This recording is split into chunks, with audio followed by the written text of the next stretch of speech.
पुराने गांव की सी पुराने समय की बात है। एक सुंदर सा गांव था जहां मिट्टी की सौंधी खुशबू हर तरफ फैली रहती थी। गांव में छोटे छोटे कच्चे घर थे, बड़े बड़े पेड़ थे और एक छोटी सी नदी बहती थी। उस गांव में राधा नाम की एक माँ अपने दो बच्चों मोहन और गुड़िया के साथ रहती थी। एक शाम जब सूरज ढलने लगा और हल्की ठंडी हवा चलने लगी, तब मोहन और गुड़िया आंगन में खेल रहे थे। तभी उनकी माँ ने उन्हें पास बुलाया और कहा, बच्चों आओ, मैं तुम्हें एक कहानी सुनाती हूँ। कहानी की शुरुआत मोहन और गुड़िया अपनी माँ के पास आकर बैठ गए। माँ ने प्यार से उनकी पीठ सहलाई और कहानी शुरू की। बहुत समय पहले इसी गांव में दो दोस्त रहते थे, रमेश और सुरेश। दोनों साथ में खेलते, पढ़ते और घूमते थे, लेकिन दोनों में एक बड़ा अंतर था। रमेश मेहनती था और हर काम पूरे दिल से करता था, जबकि सुरेश आलसी था और हमेशा टाल मटोल करता था।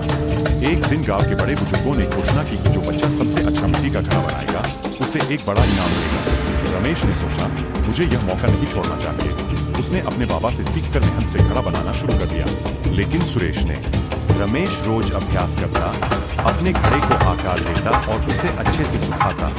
दूसरी तरफ सुरेश आखिरी दिन जागा और जल्दी जल्दी घड़ा बना दिया, लेकिन उसका घड़ा अधूरा और कमजोर था। सीख की बात। माँ ने बच्चों की तरफ देखा और मुस्कुराकर पूछा, अब बताओ, जब दोनों के घड़ों को गांव के बुजुर्गों ने परखा तो क्या हुआ? मोहन ने झट से कहा, रमेश का घड़ा सबसे अच्छा बना होगा। गुड़िया बोली, और सुरेश का घड़ा टूट गया होगा। माँ ने सिर हिलाया, बिल्कुल सही, रमेश को इनाम मिला और उसकी मेहनत की सबने तारीफ की। लेकिन सुरेश बहुत दुखी हुआ।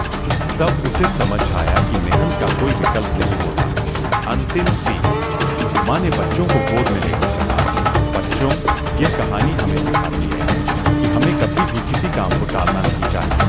मेहनत ही सफलता की कुंजी है।